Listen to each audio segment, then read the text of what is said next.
Il serait étonnant de voir le cours de l'argent se maintenir à son niveau courant ou bien reculer d'ici la fin de l'année. Il est probable que la deuxième moitié de l'année sera favorable à ce métal précieux. Mike Gleason, Money Metals Exchange.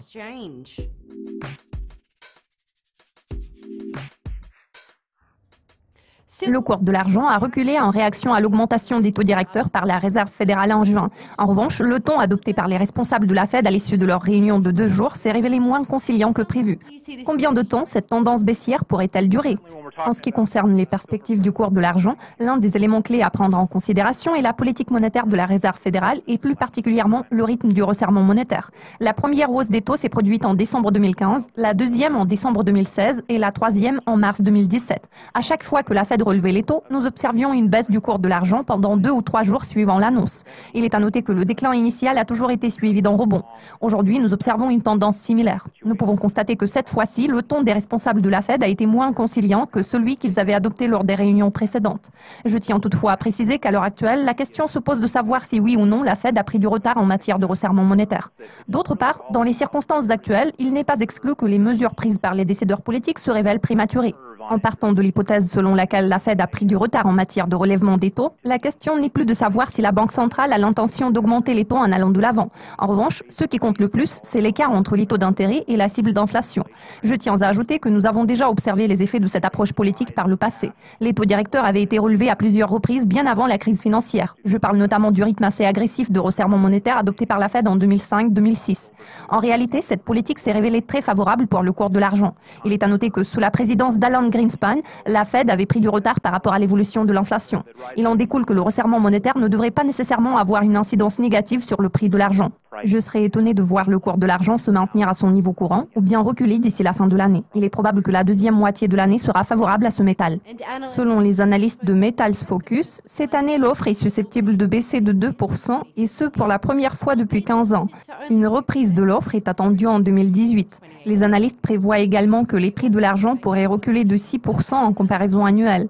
Alors Mike, que pouvez-vous dire à ce sujet ? Pour ce qui est des perspectives de l'offre, je m'appuie sur les données fournies par l'Institut de l'argent. Selon ces données, le pic de l'offre a été enregistré en 2015. Elle n'a eu de cesse de reculer en 2016 et cette tendance est censée se poursuivre cette année. En général, l'industrie de l'extraction d'argent ne se porte pas très bien en ce moment, malgré le niveau relativement bas des prix. Nous constatons une baisse considérable de l'exploration minière.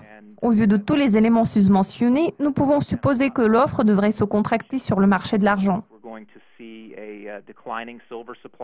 La demande, elle aussi, a diminué.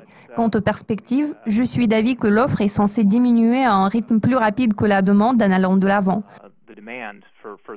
Fondamentalement, cela est susceptible de contribuer à l'émergence d'une tendance haussière sur ce marché. Nous avons toutes les raisons de croire que l'offre ne va pas augmenter de manière considérable au cours des prochaines années. De toute évidence, les entreprises intervenant dans le secteur de l'extraction des métaux de base ne se portent pas très bien en ce moment, ce qui va inévitablement peser sur l'approvisionnement et donc sur l'offre. Le contexte actuel laisse supposer que l'évolution de l'équilibre entre l'offre et la demande exercera une pression haussière sur les prix de l'argent en allant de l'avant.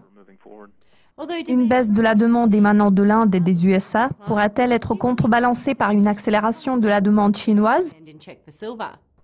Je pense que la demande chinoise va continuer à s'accélérer dans un avenir prévisible. La Chine est un pays visionnaire.